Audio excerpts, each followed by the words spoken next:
Hey everybody, AZ Plant Reviews here, and I had to make this video because of what a universal phenomenon it is around the Phoenix area right now.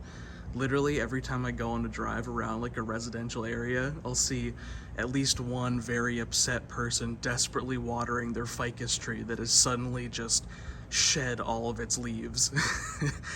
Some of them are completely dead, and some of them look like this, where they've lost at least 75% of their leaves, and they are all just, down on the ground here, making a huge mess of just ficus leaves that aren't supposed to come off, Like a ficus is evergreen, it's not supposed to do this. Now, you might be wondering, if you've seen your individual ficus tree suddenly just flash die or start looking like this, did I do something wrong? And the answer is, maybe you could have, but probably no. This is happening to every ficus tree around the city. Just go around and you'll notice it. Go along the streets, go in a neighborhood. Every ficus tree is doing this right now. And why? Why is that? Well, it's because of the heat.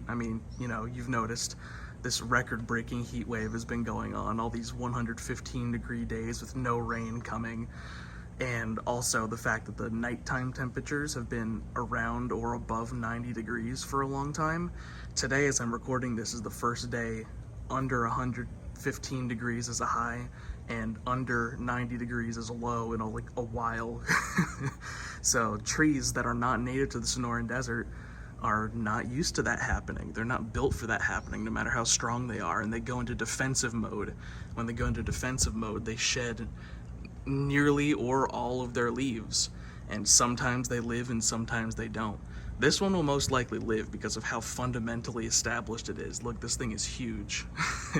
It'll probably survive, but it'll probably continue losing leaves until significant rain arrives. Yeah, so it's sad, it's tragic. If your ficus is looking like this, if it's smaller, it's probably dead. You might need to get a new one, or maybe consider getting something Sonoran Desert native, so this will be less likely to happen next time.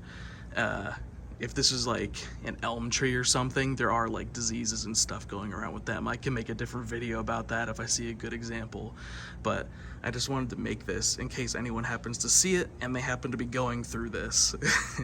It's probably not your fault, and desperately spraying it with more water with the hose isn't really going to do much to help. It has to be actual rain and actual cooler temperatures. Those are the only things that are actually going to fix this. So for now, if it's small enough and it still has some leaves, maybe put a shade cover on it. But other than that, you just got to kind of hope the weather gets better. So until next time, see ya.